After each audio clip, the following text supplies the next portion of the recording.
ये लेप लगा दे पूरे शरीर पे।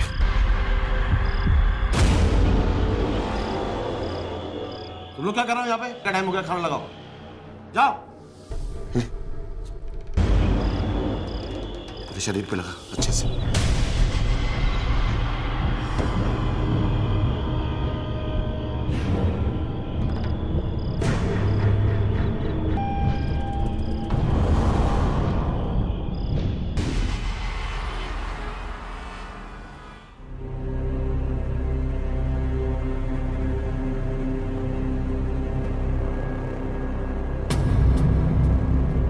हाथ क्यों कांप रहे तेरे? और आंसू क्यों है? नहीं, कुछ नहीं पापा।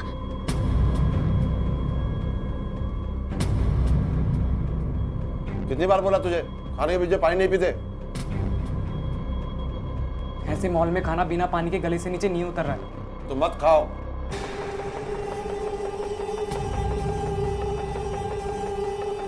अरे अनमोल,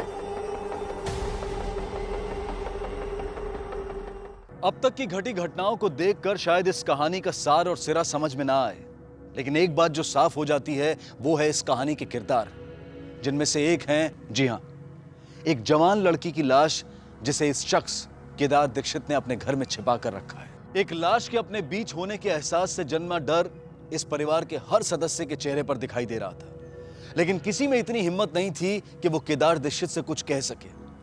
आखिर किसकी थी ये लाश और क्या संबंध था उसका इस परिवार के लोगों से, और कौन है ये केदार दीक्षित? डिपॉजिट दीजिएगा, उसी समय पेपर साइन हो जाएगा, कोई दिक्कत नहीं। अरे सोनल जी बैठिए ना। क्या बैठिए रवि भाई? देखिए, एक हफ्ते से मैं कह रही हूँ मुझे उस घर में नहीं रहना, मतलब नहीं रहना। नहीं, आप बस मुझे मेरा डिपॉजिट वापस ला कर दो। देखिए, डिपॉजिट मिलेगा तो ही तो मैं दूसरे फ्लैट में जा पाऊंगी ना। आप मेरी मजबूरी तो समझिए प्लीज। सोनल जी, आपको भरोसा नहीं होगा, ये देखिए, ये 5 मिनट भी नहीं हुए हैं अभी आपके जो ऑनर है ना मोहन जी से बात किए हुए। अरे रवि भाई, आपको तो पता ही है ना कि जो एग्रीमेंट होता है, रेंट एग्रीमेंट, वो 11 महीने के लिए होता है। अब जो भी मजबूरी हो, आपको 7 महीने में खाली करना है, तो बस मोहन जी का ये कहना है कि थोड़ा सा वक्त। थोड़ा रवि भाई, थोड़ा टाइम। मैं एक पल नहीं रहना चाहती उस मनहूस घर में। एनवेलप में चिट्ठियां हैं। जी सर। अर्जेंट है, कोई लापरवाही नहीं होनी चाहिए।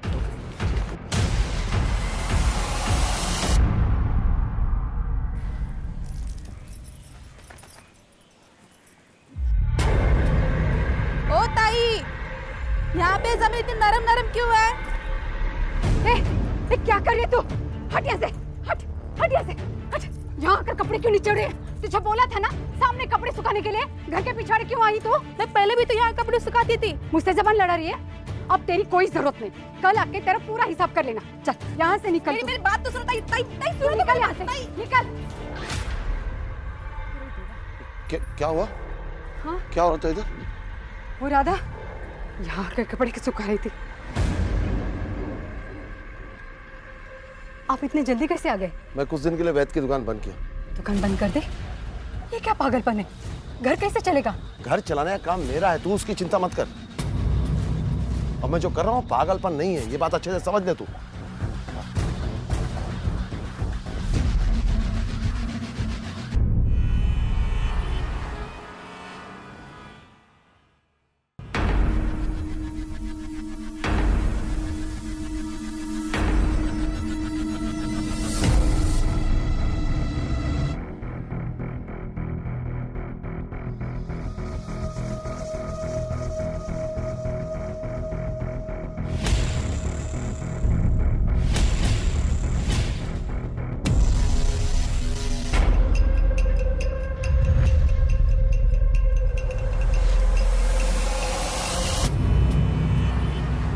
अरे मैडम, आप अपने घर के सारे पंखे निकलवा रही हो और आपके घर में तो एसी भी नहीं है।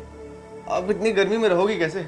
भैया तुम फ्री में काम करते हो? नहीं तो मैडम, पैसे लेता हूँ। तो मुंह बंद करके अपना काम करो और मुफ्त की राय मत दो। जी मैम सर। चलो दूसरे कमरे में। जी। हेलो कालिंदी, अच्छा सुन, जब तक मुझे दूसरा पीजी नहीं मिलता मैं तेरे घर पे रह सकती हूँ क्या? अरे मेरे घर दीदी और जीजा है, तुझे तो पता है। मैं कोई और ऑप्शन ढूंढती हूँ। Okay bye.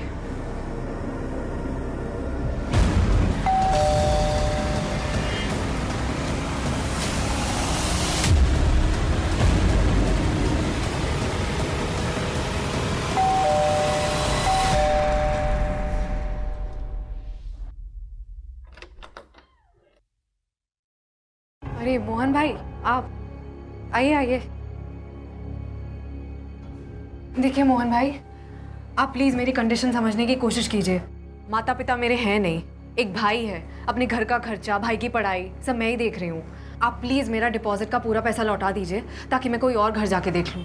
देख सोनल, दूसरा किराएदार मिलेगा ना, उसकी डिपॉजिट में से तेरे 50,000 लौटा दूंगा। अरे नहीं मिलेगा कोई किराएदार आपको, मनूस है ये घर। रवि भाई भी कह रहे थे उस दिन, पूछिए। अरे नहीं मोहन बाबू, वो बाहर लोग बात कर रहे थे तो निकल गया वो मुँह से। वो लोग मेरे घर को बदनाम कर रहे हैं और तू उन लोग का साथ दे रहा है। नहीं मिलेगा डिपॉजिट वापस। हो सकता है कर लो। हाँ कर लूंगी, निकलवा के रहूंगी डिपॉजिट के पैसे।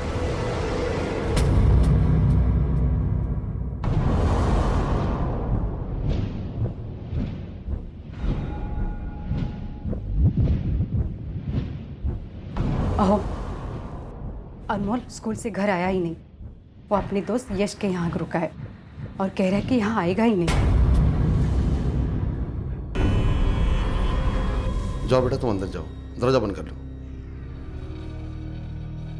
चल पापा, पापा मेरी बात सुनो, मुझे इस घर में नहीं जाना है पापा। पापा मेरी बात तो सुनो पापा। पापा मुझे इस घर में डर लगता है, मुझे इस घर में नहीं जाना है पापा। तो सुनो पापा।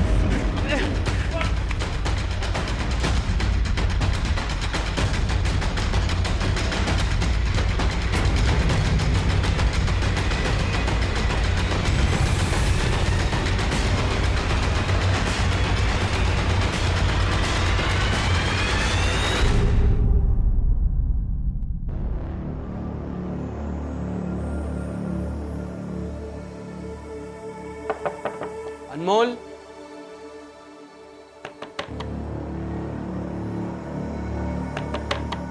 अनमोल, अनमोल, अनमोल।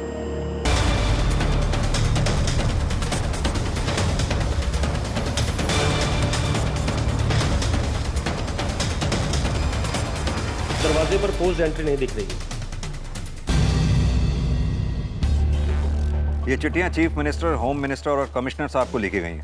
भेजने वाले का नाम केदार दीक्षित है, खोपोली का रहने वाला है। अर्जुन, खोपोली चल के इन चिट्ठियों की सच्चाई के बारे में पता करना पड़ेगा। चलो सर। हेलो, पीएसआई पाटिल बोलता है का? हाँ जी, पाटिल बोल रहा हूँ। मैं क्राइम ब्रांच पर पीएसआई अर्जुन लोखंडे बोलता हूँ। हाँ बोलिए लोखंडे जी। अच्छा, आपके पुलिस स्टेशन के एरिया में कोई केदार दीक्षित नाम का आदमी रहता है क्या? केदार दीक्षित? हम तो केदार दीक्षित ही घर पर ही हैं। क्या?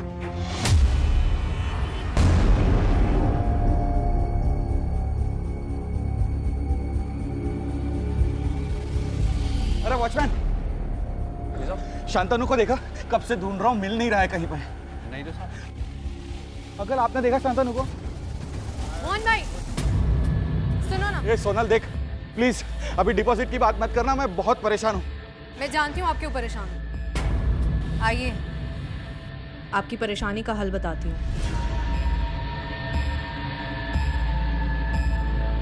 क्या हुआ? क्या बोल रही थी तुम? आप अपने बेटे को ढूंढ रहे हो ना? कहाँ है मेरा बेटा? घबराओ मत, आपका बेटा मेरे पास डिपॉजिट है। आप मेरा 50,000 रुपए का डिपॉजिट ले आओ और अपना डिपॉजिट ले जाओ। अपने बेटे पर बात आई तो आपने भी हाथ पार कर दी, गला पकड़ लिया मेरा। वो 50,000 रुपए मेरे लिए भी बहुत कीमती हैं। तो मोहन भाई, मुझे मेरा पैसा लाके दो और आपका बेटा आपके घर पहुंच जाएगा।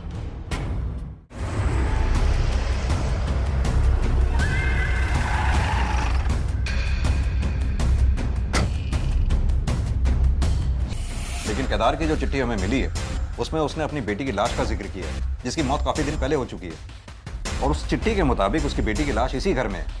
अर्जुन, घर की अच्छी तरह से तलाशी लो, लाश यहीं कहीं होगी। और सर्च करो, बघा जरा।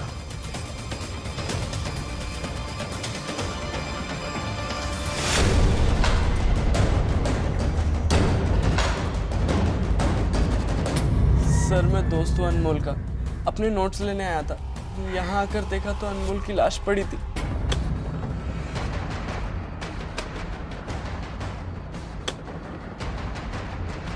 एक मिनट बाजू लाओ। ये केदार और उसका परिवार अचानक कहाँ चले गए? सर कल रात को कहीं निकल गए। कहाँ गए कुछ मालूम? नहीं सर। सर पीछे कुछ है।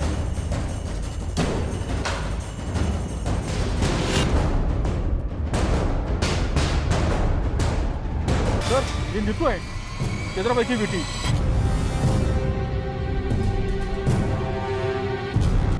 आपके पड़ोस में एक लड़की की लाश जमीन में गाड़ दी गई और आपको पता तक नहीं चला? हमें बिल्कुल भनक नहीं थी। हाँ लेकिन कुछ दिनों से केदार के घर के बाहर कुत्ते भौंक रहे थे। और केदार भाई ने अपनी दवाई की दुकान भी बंद कर डाली। ये केदार और उसकी बीवी का फोन नंबर होगा तुम्हारे पास? जी हाँ सर। दीजिए हमें। बताइए सर। फोन स्विच ऑफ आ रहा है। क्राइम ब्रांच ने उन चिट्ठियों की जांच की जो केदार दीक्षित ने न्याय की गुहार लगाते हुए पुलिस के आला अफसरों और नेताओं को लिखी थी। और उन चिट्ठियों के आधार पर जब क्राइम ब्रांच केदार दीक्षित के घर खपोली में पहुंची तो वहां उन्हें मिली केदार के बेटे अनमोल की लाश, और साथ ही उस लड़की की लाश भी मिली जिसे केदार ने अब तक छिपा कर रखा था और जो कि असल में केदार की अपनी बेटी नीतू ही थी। अगर कुछ नहीं मिला था तो वो था खुद केदार दीक्षित और उसका परिवार जो अचानक कहीं गायब हो गया था। समझ में नहीं आ रहा था कि आखिर अचानक पूरा परिवार कहां चला गया था और किसने की थी अनमोल की हत्या।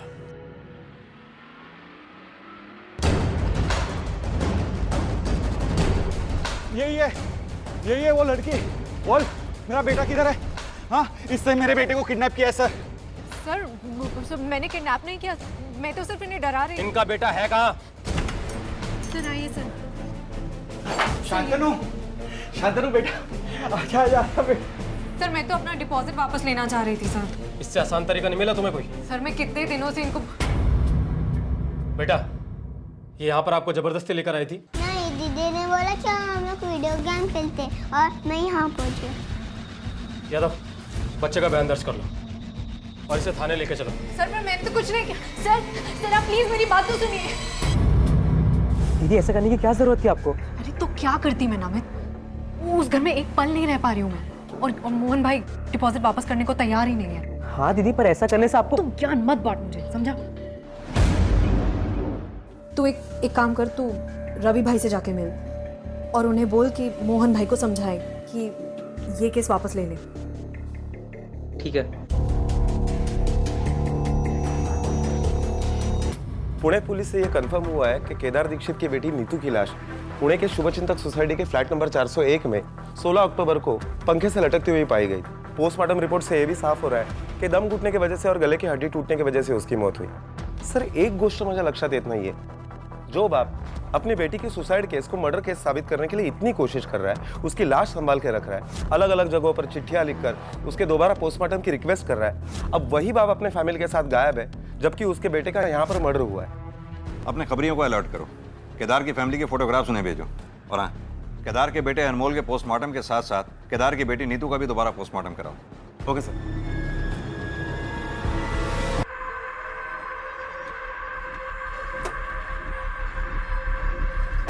ये अनमोल दीक्षित का घर किधर है? काय झाला? वो अंतिम संस्कार का सामान लाया था।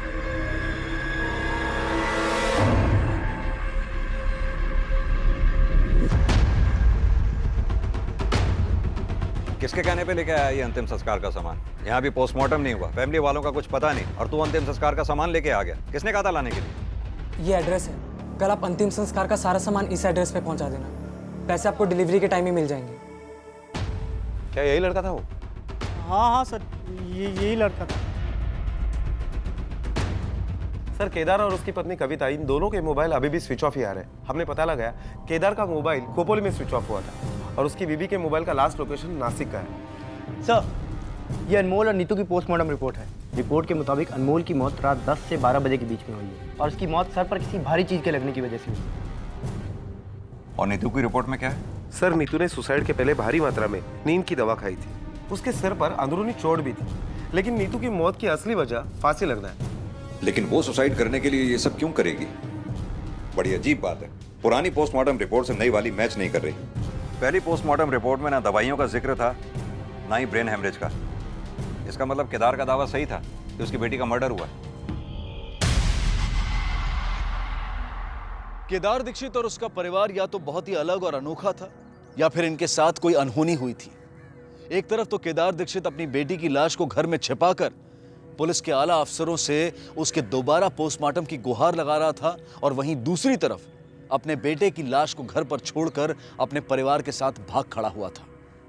क्राइम ब्रांच के लिए यह सबसे अनोखा केस था, लेकिन उन्होंने इसे एक चुनौती की तरह लिया और तहकीकात शुरू कर दी। सर केदार अपनी बेटी नीतू का अंतिम संस्कार नहीं करना चाहता, तो फिर ये अनमोल क्यों? केदार अपनी बेटी की लाश को अपने घर में छुपा के रखना चाहता था। हो सकता है केदार और उसके बेटे अनमोल में तकरार हुई हो और केदार के हाथों अनमोल का कत्ल हो गया हो, और अब पूरा परिवार गायब है। और सबसे पहले हमें केदार और उसकी फैमिली का पता लगाना होगा, क्योंकि अनमोल के मर्डर केस में केदार और उसकी फैमिली वही सबसे बड़े सस्पेक्ट हैं।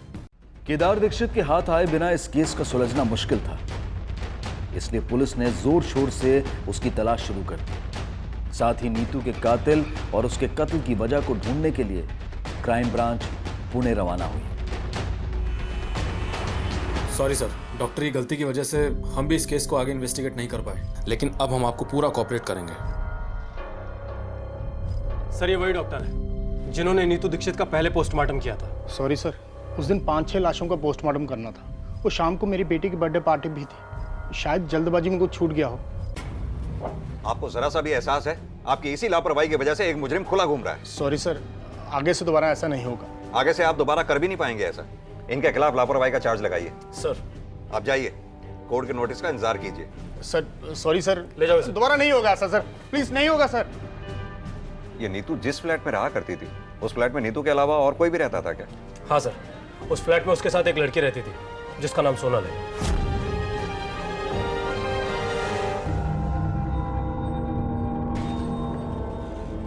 Rickshaw, auto.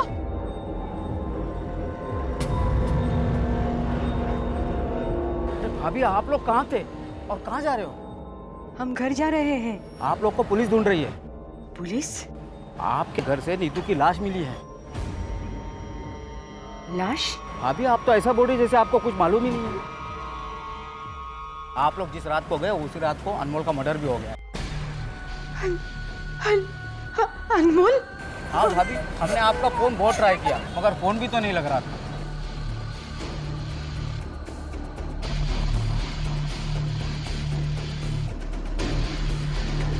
आप लोग सीधा घर चले जाओ, मैं भी पुलिस को फोन कर देता हूँ।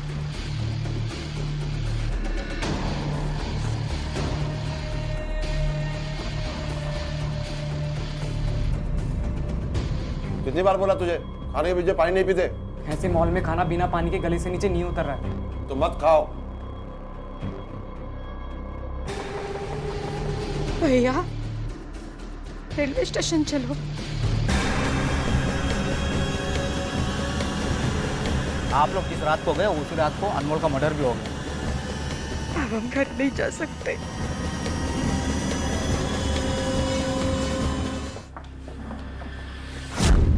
तुम इसे जानती हो? हाँ सर, ये नीतू का भाई अनमोल है। नीतू की मम्मी के साथ आया था 1-2 बार उससे मिलने। किसी ने उसका मर्डर कर दिया है। क्या? देखो सोनल, नीतू के पोस्टमार्टम रिपोर्ट से ये बात साफ हो चुकी है कि नीतू का मर्डर हुआ था। अब तुम सीधी तरह से ये बताओ कि तुमने नीतू को मारा क्यों? नहीं सर, मैंने नहीं मारा सर। क्यों? जो लड़की 50,000 रुपए के लिए अपने मकान मालिक के बेटे को किडनैप कर सकती है, उसके लिए मर्डर करना कौन सी बड़ी बात है? नहीं सर, आप मेरा यकीन कीजिए सर। सर मुझे तो अभी तक यही लग रहा था कि नीतू ने सुसाइड किया था। तुम्हें ऐसा क्यों लगता था कि नीतू ने सुसाइड किया होगा? सर मैं, नीतू और रचना, हम तीनों बेस्ट फ्रेंड्स थे सर। मैं और नीतू साथ रहते थे सर, और हमारी बिल्डिंग में रचना 6th फ्लोर पर रहती थी। वो फ्लैट उसके पापा ने उसे गिफ्ट दिया था। शादी के बाद वो और उसका हस्बैंड वहीं रहने वाले थे। 2 महीने पहले उसने अपने ही फ्लैट से कूद के सुसाइड कर लिया। हो सकता है वो भी मर्डर हो। नहीं सर, रचना ने सुसाइड ही किया था। क्योंकि हमें उसके हाथ से लिखा हुआ सुसाइड नोट मिला था। क्या रचना के सुसाइड का कारण जानती हो? हाँ सर। सर रचना जिस लड़के से प्यार करती थी उसकी एक एक्सीडेंट में मौत हो गई और फिर रचना काफ़ी डिप्रेस्ड रहने लगी थी और फिर रचना के सुसाइड के बाद नीतू हमेशा सिर्फ उसी की बातें करती रहती थी सर। सर वो भी डिप्रेशन में आ गई थी। और नीतू क्या कर रही है? जल जाएगा। पागल हो गई है क्या? ध्यान कहाँ है तेरा? और फिर उसके 2 हफ्ते बाद उसने भी। देख भाई नमित, अब तो इतना लायक तो हो गया है कि ट्यूशन से अपना खर्चा निकाल ले। और मेरी कौन सी सैलरी बढ़ रही है? हाँ समझा?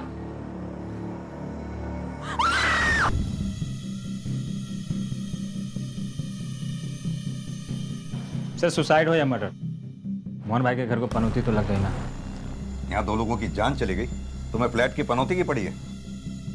इस फ्लैट में नीतू और सोनल के अलावा और कौन कौन आया जाया करता था? सर फिलहाल तो ये दोनों ही रहती थी, लेकिन नीतू की मौत के 10 दिन पहले तक छाया भी इन लोगों के साथ रहती थी। छाया जीआरटी कॉलेज में इनके साथ ही पढ़ाई करती थी। अर्जुन, इस छाया के बारे में सारी इंफॉर्मेशन निकालो।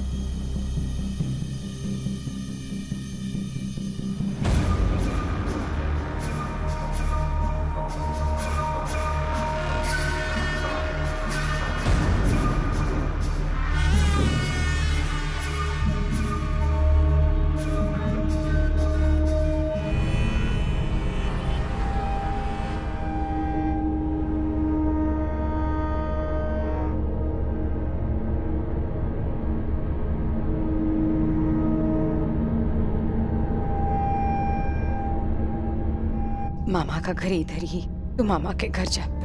आई नहीं, आई प्लीज प्लीज मुझे नहीं जाना है। बाबू ऐसे नहीं करते, जा जा बोलते ना।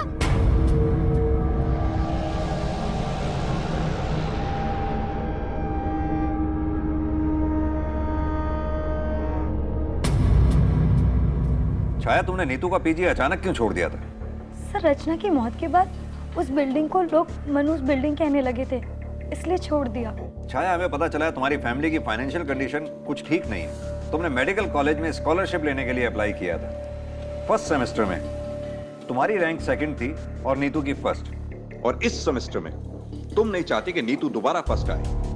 16 तारीख को जिस दिन नीतू का 1 से 3 बजे के बीच में मर्डर हुआ, उस दिन तुम उसी पीजी में देखी गई थी। तुम्हें वॉचमैन ने भी देखा था। सर मैं तो सिर्फ अपना सामान लेने गई थी।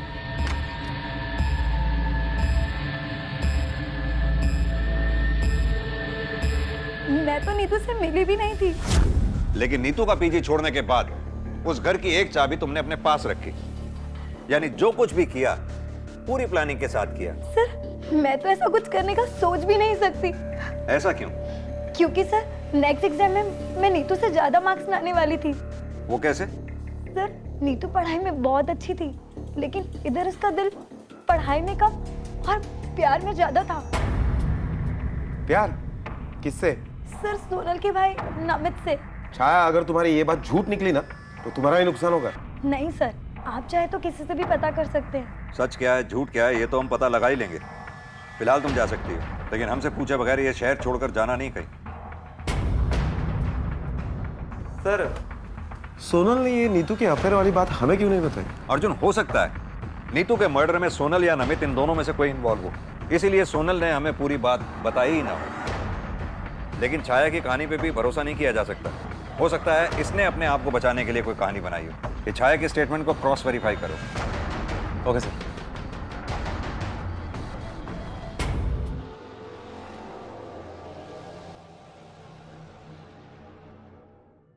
सर ये आप क्या कह रहे हैं सर? मैं और मर्डर?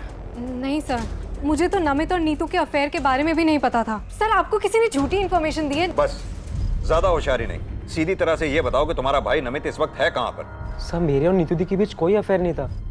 बेटा ये भाई बहन के रिश्ते को बीच में लाके बचने की कोशिश मत कर। अगर ऐसा था तो फिर नीतू के हाथ में हाथ डालकर क्यों घुमा करता था? सर अब मैं क्या बताऊं आपको?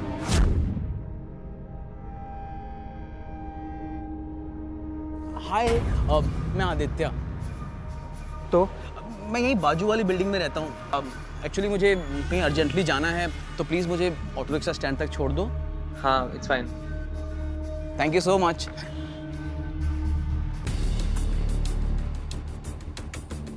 मैं तुम्हारे कंधे पे हाथ रख लूं?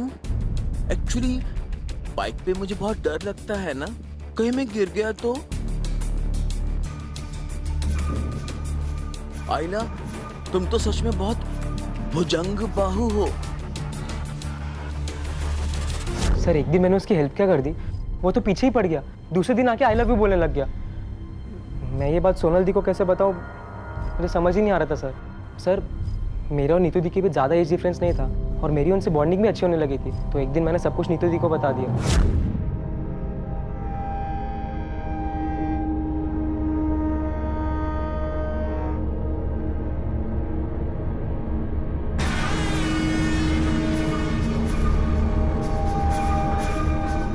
देख, एक दो दिन ऐसे ही नाटक करेंगे गर्लफ्रेंड बॉयफ्रेंड होने का, फिर वो समझ जाएगा कि तू उसके टाइप का नहीं और तेरा पीछा भी छोड़ देगा। ये सही है। इस नाटक के बारे में सोनल को मालूम था? नहीं सर, सोनल दी को इसके बारे में कुछ नहीं पता था।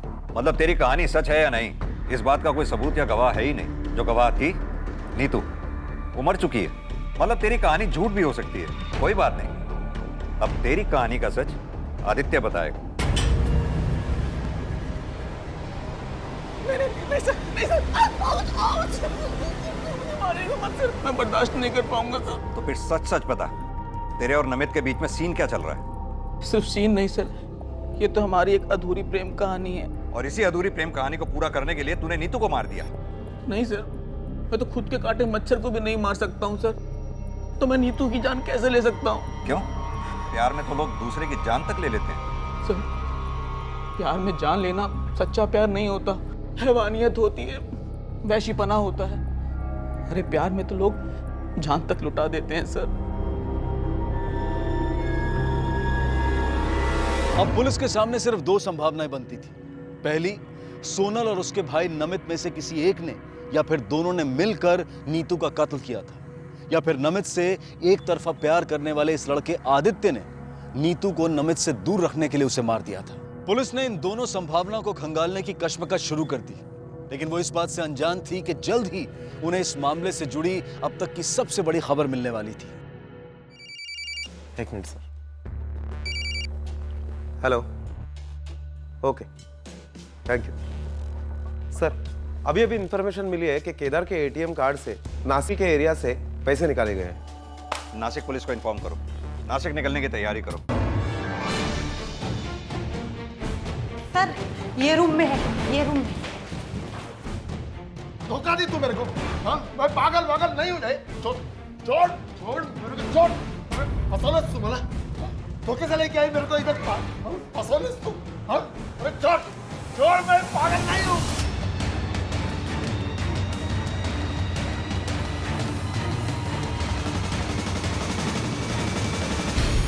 क्या केदार जी, हमें चिट्ठी भेजकर खुद भाग गए? ये लुका छिपी का खेल क्यों खेल रहे हैं हमारे साथ? सर आप मेरी बीवी को समझाइए, ये मुझे पागल समझ रही है। सर, अपनी बेटी की लाश घर में कोई रख सकता है क्या? ये कोई समझदार आदमी का काम नहीं, इसलिए मुझे इन्हें यहाँ लाना पड़ा, और वो भी धोखे से। एक बात बताइए केदार जी, आप इतने दावे के साथ कैसे कह सकते हैं कि आपकी बेटी नीतू ने सुसाइड नहीं किया? सर, रचना की मौत के बाद जब नीतू का फोन मुझे आया, मुझे रचना के बारे में सुनकर दुख हुआ। बेटा पापा, दुख तो मुझे भी बहुत है। बस जिंदगी में कठिन समय तो हर किसी के जीवन में आता है, पर उस कठिनता से उबरने के लिए ऐसा सुसाइड नहीं करना चाहिए, गलत कदम है। जब मुझे नीतू की मौत की खबर मिली तो मुझे इस बात का पूरा यकीन था कि मेरी बेटी कुछ भी कर सकती है, लेकिन आत्महत्या नहीं कर सकती। और यही बात मैंने कविता से भी कही। मुझे पूरा यकीन है हमारी नीतू का मर्डर हुआ, पर मेरी बात कोई सुनने को तैयार ही नहीं है। मेरी समझ में नहीं आ रहा मैं क्या करूं। सबको चिट्ठी भी लिखी, पर अहो, हे बगा, मैं कमलेश भैया से बात करती हूँ। उसका एक दोस्त नासिक में विधायक है, वो हमारी जरूर मदद करेगा, और नीतू का दोबारा पोस्टमार्टम भी हो जाएगा। ठीक है मकसद, आज रात ही जाऊया। ये किधर लेके आई? ये तो हॉस्पिटल है। अहो, भाई ने यही बुलाया है। मुझे लगा कि इन्हें मेंटल हॉस्पिटल में भर्ती करके मैं वापस चली जाऊंगी। नीतू का अंतिम संस्कार करूंगी ताकि नीतू की आत्मा को शांति मिले। मैंने अनमोल को पूरी तैयारी करने के लिए बोल के रखा था, पण साहब मैं जा नहीं सकी क्योंकि यहाँ अस्पताल की कार्रवाई पूरी करनी थी, इसके लिए मुझे यहीं देर हो गई। केदार जी, हमने आपकी बेटी नीतू का दोबारा पोस्टमार्टम किया और पोस्टमार्टम रिपोर्ट के मुताबिक आपकी बेटी ने सुसाइड नहीं किया था, बल्कि उसका मर्डर हुआ था। बोला था ना मैं। आप बताइए कविता जी, आप क्यों भाग रही हैं? सर मैं डर गई थी, मुझे पता चला कि आप मुझे ढूंढ रहे हो, और वो भी मेरे बेटे अनमोल की हत्या के शक में। साहब, मैं अपनी छोटी बेटी को इससे दूर रखना चाहती हूँ। क्या हुआ अनमोल को क्या हुआ? बोल अनमोल को क्या हुआ? सर मुझे लगता है अनमोल के मर्डर से बचने के लिए अपने बीबी के साथ मिलकर केदार ने मेंटल होने का नाटक किया होगा, ताकि अगर हम उसे पकड़ भी ले तो मेडिकल ग्राउंड पर उसे सजा में कुछ राहत मिले। अर्जुन, ये हो भी सकता है और नहीं भी। अगर केदार ने अपने बेटे अनमोल को नहीं मारा तो हो सकता है नीतू और अनमोल का हत्यारा कोई और हो, जो ये जानता हो कि केदार ने नीतू की लाश को अपने घर में छुपा रखा है और वो लाश को ठिकाने लगाने के लिए ही आया हो, ताकि नीतू का दोबारा से पोस्टमार्टम ना हो सके। अर्जुन, हमें हर सस्पेक्ट, हर गवाह से फिर से पूछताछ करनी होगी, हो सकता है कुछ हाथ लगे। साहब, जब केदार जी के घर उनकी बेटे की लाश मिली तो उसके एक दिन पहले मैं दुकान बंद कर रहा था तो देखा बैद जी के घर के सामने एक सफ़ेद रंग की गाड़ी चक्कर लगा रही थी, लेकिन वो एम्बुलेंस जैसी थी जिस पे आरटी हॉस्पिटल लिखा हुआ था। साहब, मैं 2 दिनों से सीडी गया हुआ था, सीडी से आज ही वापस आया हूँ सुबह। Thank you sir. ठीक है सर, जिस दिन अनमोल का मर्डर हुआ था उसी दिन आरटी हॉस्पिटल की एम्बुलेंस पूना से खोपोली जा रही थी। वही एम्बुलेंस केदार के घर पर भी दिखाई दी थी। सर, पूना से खोपोली जाने वाले टोल नाके पर जो सीसीटीवी कैमरा है उससे हमने फुटेज निकाली और उससे ये फोटो निकाला। ये दोनों भी हॉस्पिटल के एम्प्लॉय नहीं है। फिर पूना पुलिस से पूछताछ करने पर पता चला है कि दोनों हिस्ट्री शीटर्स हैं, अजय और बद्री। सर, मैंने अपने खबरियों को काम पर लगा दिया है।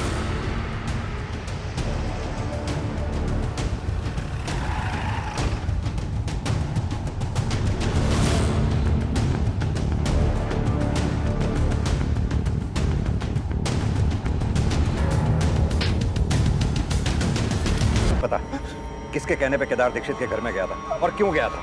सच सच बताइए, वरना आज तेरी कब्र यहीं बना दूंगा। साहब, हमें तो काम मिला था केदार के घर से उसकी बेटी की लाश को ठिकाने लगाने का।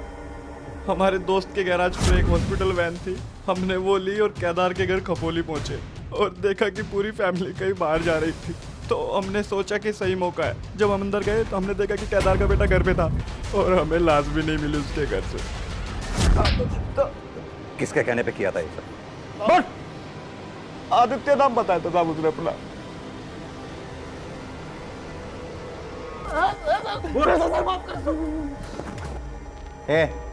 ठीक से देख, यही था ना?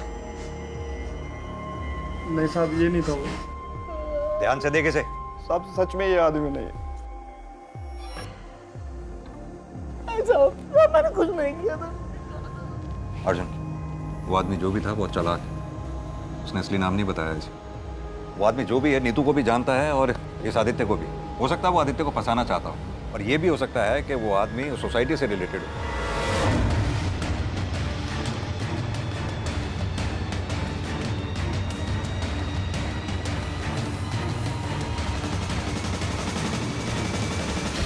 मोहन जी, मुझे आपसे नीतू के बारे में कुछ पूछताछ करनी है। सर प्लीज अभी नहीं, मैं बहुत अर्जेंट से मैं हूँ, मुझे रजिस्ट्रेशन करवाना है, मेरे फ्लैट की डील हो गई है। 5 मिनट तो रुक सकते हैं ना? सर 90 लाख का फ्लैट में 60 लाख में बेच रहा हूँ, थोड़ा भी लेट हो गया ना और उसका इरादा बदल गया ना तो फिर वो डील कैंसिल कर सकता है। सर वैसे भी नीतू के मरने के बाद सोनल ने भी फ्लैट खाली कर दिया, अब यहाँ कोई रहने को तैयार नहीं है। वैसे आपका ये फ्लैट खरीद कौन रहा है? हाँ साहब, यही वो आदमी था।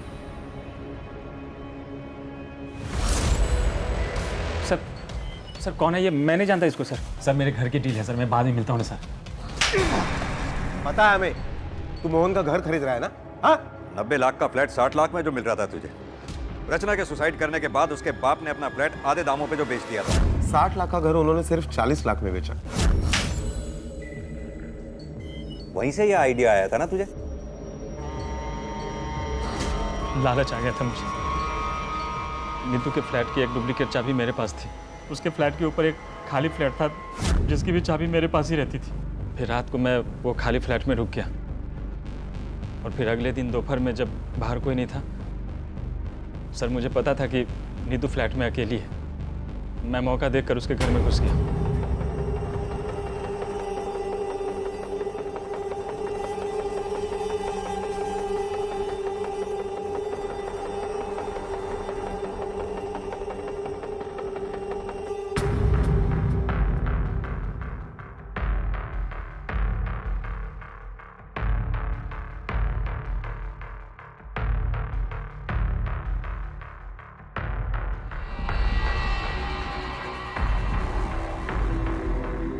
पोस्टमार्टम रिपोर्ट में भी ये आया कि उसने सुसाइड किया, तो मुझे लगा कि मेरा प्लान सक्सेस हो गया। लेकिन केदार जी मानने को तैयार ही नहीं थे कि उनकी बेटी ने सुसाइड किया। देखिए सर, आप लोगों से गलती हो रही है। आप मेरी बात मानिए, एक बार उसका पोस्टमार्टम फिर से करवाइए। दोबारा पोस्टमार्टम नहीं करवा सकते, आप बात को समझने की कोशिश कीजिए और प्लीज़ बॉडी को ले जाइए। मैं अपनी बेटी की लाश तो लेके जा रहा हूँ, लेकिन जब तक आप लोग उसका दोबारा पोस्टमार्टम नहीं करवाएंगे, मैं उसका अंतिम संस्कार नहीं करूँगा। सर मैं बहुत डर गया था। मैंने सोचा अगर दोबारा पोस्टमार्टम होता है और कुछ निकलता है तो मैं बुरी तरह फंस जाऊँगा। फिर मैं अजय से मिला और लाश चुरा के उसे ठिकाने लगाने का काम थी। सस्ते फ्लैट खरीदने के चक्कर में एक बसे बसाए परिवार का पूरा घर बर्बाद कर दिया तूने। अब यही है घर तेरा, सड़ेगा सारी जिंदगी इसी जेल में। अपने 2 जवान बच्चों को खो देने, घर से बेघर होकर मारे मारे फिरने और अपने पूरे परिवार के बर्बाद हो जाने की कीमत पर यह इंसाफ केदार दीक्षित को बहुत महंगा पड़ा। मेडिकल एंट्रेंस एग्जाम में पास हो गई।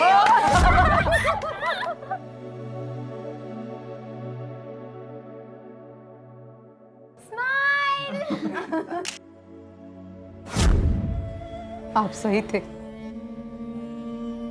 आपकी वजह से नीतू का हत्यारा तो मिल गया, लेकिन अनमोल का क्या?